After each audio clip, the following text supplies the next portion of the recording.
bariga Uburundi bwotera imbere kuko bonyene nibo boshira ingufu hamwe kugira ngo bagwanye ako gasuzuguro yuko baza barababwira ngo uri umutwakazi bikamushavuza babonye babimubwiye ntashavure.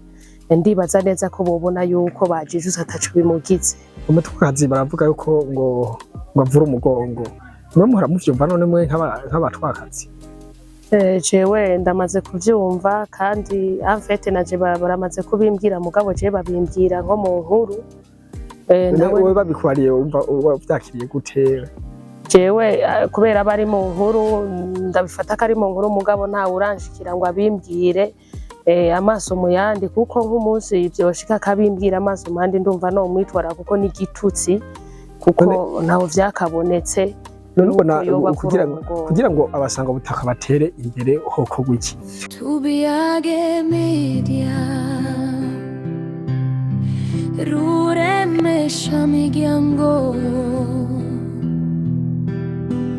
komera ramba tsimbatara,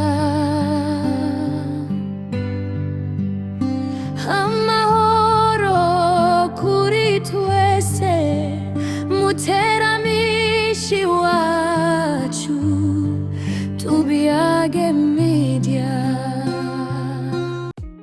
Bakunzi ba Tubiyage Media muriko muradukurikirana, tubashimire kuko ntumushishikara hitamwo urubuga rwacu, urubuga rubaganira vyinshi, rukabigisha, rukongera rukabaha n'amakuru atandukanye.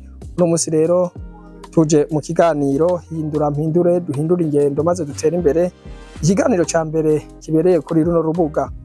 Uyu munsi turaganira ku kibazo gihambaye cyane, ihohoterwa n'ikumirwa bikorerwa abasangwa butaka aribo benshi bitwa abatwa. Naho bose arabarundi imbere y'amategeko bose barangana, haracari agahaze ku vyiyumviro canke ingeso zituma abatwa aribo basangwa butaka bahohoterwa. Ikiganiro kigamije gukangura abarundi bose kugira ngo twemere kubana twese dufise amategeko amwe. Kuri iki kiganiro kandi murabona kuri kamera ni Alexis mubona, ariko kuri ekra murabona umutumire wacu. Umutumire wacu rero numwe mu basangwa butaka yagiriwe ibakwe ryo kwiga amashure maze akabona yuko yoteza imbere canke yohimiriza abagenzi babo kugira ngo nabo bashobore gucika ku ntambwe agezeko. Mwite Emmanuelike, reka tumusabe neza yidondore yongere ababwire nahageze ko ari umusangwa butaka. Kaze Emmanuelike. Urakoze, nitwa Irakoze Kungabira Emmanuelike, ndi umwana wo mu bwoko bw'abasangwa butaka.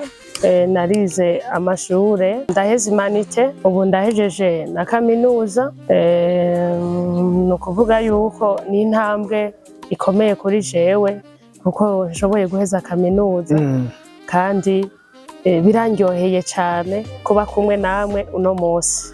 Ego natwe biraturyoheye cyane kuko twari twarabuze umuntu kumbure ashobora kuduha ubuzima neza canke impinyanyuro rujanye n'ubumibereho y'abasangwa butaka. None burya hajya abasangwa butaka barahohoterwa bigenda gute? Ego cyane abasangwa butaka barahohoterwa, gufatwa nk'abandi byari kuba ari vyo, ariko tugiye kuraba abasangwa butaka barahohoterwa. Cambere novuga gufatwa nk'abantu badafise agaciro. Ngo kuntu bafatwa nk'abantu badafise agaciro ni hajya uza wumva umuntu yinamuye akagutuka ngo wamutwakaziwe, kandi bigaheza bigakomeretsa uwo muntu ubibwiye mu kumubwira yuko ari umutwakazi. Ikindi gukumirwa mu mashure, abana batwara kumirwa mu mashure mu gihe iyo ari mu ishuri n'umwigisha wenyene ashobora kubimubwira ngo he ngujya mutwakazi. Ndibuka na jewe nciga mu wa gatatu hariho umwigisha yigeze kubimbwira wa mutwakazi we ngo agahanga k'umututsi ngo kazohumirana. Kubera rero ico gihe niga mfise ihangiro yuko ntegerezwa kumva niyo umuntu ambwira ko ndi umutwakazi bitonsitaza, naramwishuye ati ndarindiriye ukuntu kazohangana n'ak'umututsi. Rero mu gihe uwo wundi atari jewe ubimubwiye mu ishuri araheza agatirimuka, mbere bikamuviramwo no guheba ishuri. Naho rero iryo hohoterwa mu majambo arakomereka ku mutima kuko yumvise ko ari umutwakazi ntiyiyakira mugabo yategerezwa kwiyakira mugabo ntaheza ngo yiyakire. Hariho n'ikindi kutaronka ubutungane ku batwa, kuvuga iyo umutwa akoze akantu gato yakiba ivoka y'umuntu bamufashe ugasanga baramuhohoteye arakubiswe gushika yaho yishwe, bategerezwa kumushikiriza ubutungane akaba aribwo buheza bukamwikurikiranira. Aho turafise akarorero muri Matana biraheruka kuba aho i Muramvya araheruka gucumitwa uwofashwe yivye utuntu mu murima, ntibigeze bamushikiriza ubutungane. Ihohoterwa rero turyumva henshi y'aho abatwa, mbere mu minsi iri imbere leta itagira bikurikirana hafi uzosanga abatwa bagira bihore, kuko niyo uwo muntu yagirije yuko yibamwishe mu minota ibiri aho muri Muramvya biraheruka kuba baciye bamurekura atagikozwe. Uzosanga rero yayindi miryango asigaye muhira iratewe n'agashavu ati kubera iki umuntu yatwiciye umuntu atariko arakurikiranwa n'ubutungane. Niryo hohoterwa rero novuga yuko iyo umuntu akoze akantu gatoya yategerezwa bakamushikanira ubutungane atari kuca bamwica. Sinzi ko naje ari byo ukazumva hariya wango ni babatwa ngo ni babandi, mbega ivyo onye birashobora gutuma abana b'abatwa bakura bazi yuko bari nyuma y'abandi gose. Ego cane, mu bandi dusangiye amoko ivyo ntavyo bavuga niyo arenganye n'umurundi arenganye, mugabo harenganye uzokumva niyo winjiye nko gusaba ijambo mu biravuga ngo ni wa mutwakazi aje ngaha uko nuko. Rero mu gihe utaratahura icuri uraheza ugatirimuka, mbere bikanakubabaza cane kuko ucumenga nturi umurundi nk'abandi. Kumbure twovuga ko ari nk'ingaruka z'iryo hohoterwa zimwe zimwe ku kwikumira, hariho n'ibindi ushobora kutubwira bishobora gutuma abo bantu bakora iryo hohoterwa biyumvira ku ngaruka zishobora gushikira abasangwa butaka. Abo bantu babikora nibaza yuko ari kutamenya. Hariho nk'iterume jewe maze kumva ngo umutwakazi ngo aravura ikinyamugongo, aho ibambewe nibaza ko atari vyo, kuko Imana yaremye abarundi bose tuco kimwe, mugabo aca wumva ngo umutwakazi avura ikinyamugongo. Nahari iryo hohoterwa kuko ha mutwakazi azogenda umenga ariko arihagarara aribona ubwibone, uca usanga ni hamwe uca usanga babateye inda, bamwe babateye inda b'abana ntibaja kwandikwa no mu miryango iwabo, babana baca baguma mu batwa, bazosanga babana ababaye benshi cane ku buryo muco nifuza jewe nifuza yuko umwana avutse ku muhutu yari yavutse ku mutwakazi biciye muri iyo nzira yuko yokuja kwandikwa kwase kugira ngo azatorane ni kwase akanatsinda mu mico y'abarundi, umwana yitirirwa se. Mbega nk'umuntu ahohoteye abana babasangwa butaka bari mu mashure, hari igihe ashobora kugira atazi n'ingaruka bishobora kugira. Mbega harya bishobora kuzana nk'ingaruka izihe ku mwene gihugu umusangwa butaka?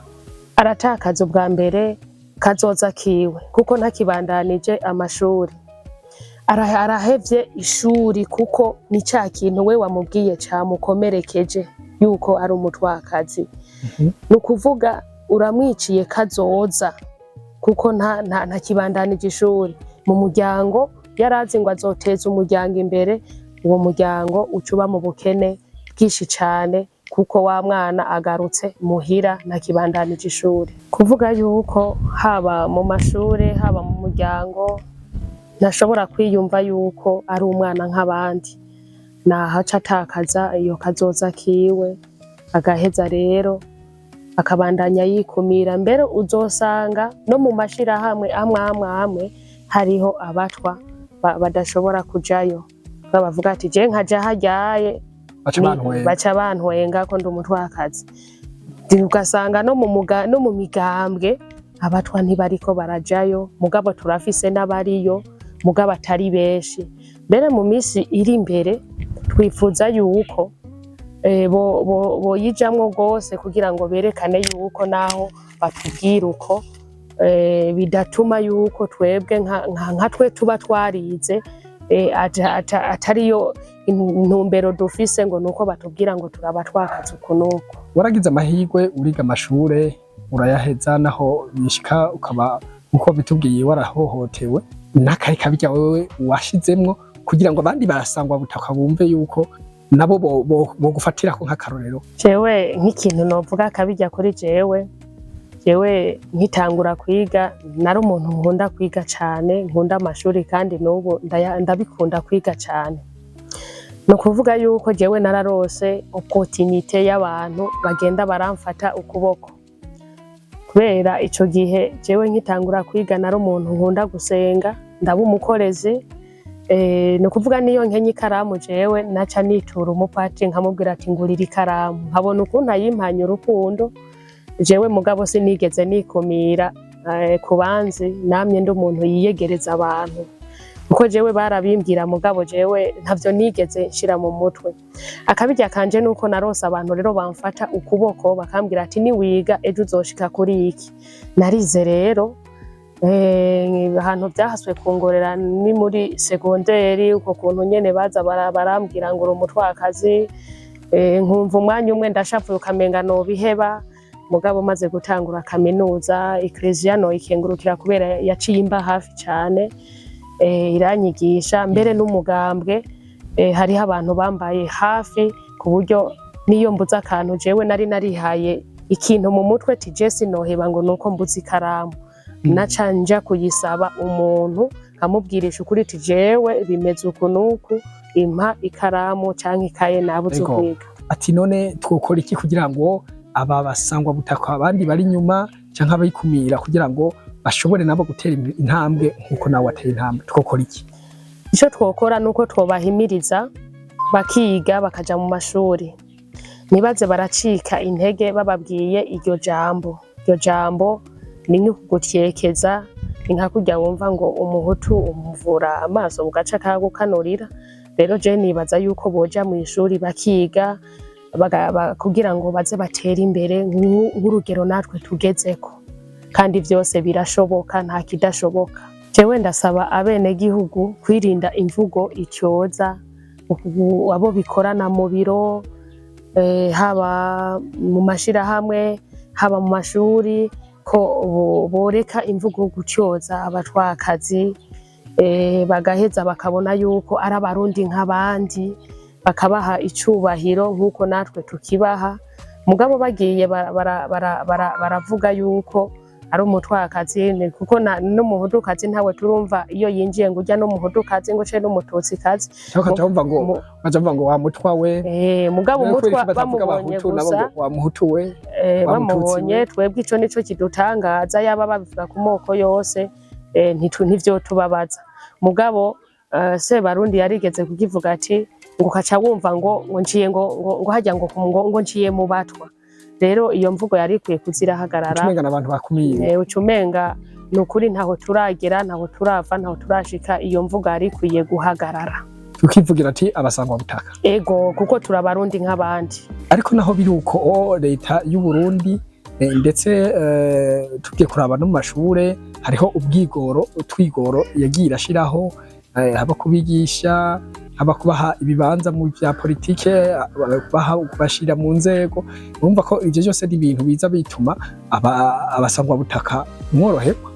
Munahinduye mvuga abasangwa butaka ko naje ntavyo narinzi. Yego cyane, ubuye twokengurukira leta kuko ibintu iri kidufasha ni byinshi cyane ku miryango y'abasangwa butaka, kuko ubuye abana b'abasangwa butaka hariho amanota barabira ko bakaja muri ajya amashuri y'indaro. Ico ni ikintu caduhimbaye cyane kuko biratuma uriya mwana ariko ariga hariya azo ari ikindi kintu ahindura, kuko muri ya mibereho arahura na wa muhutu, arahura na wa mututsi, bakaganira bagasangira.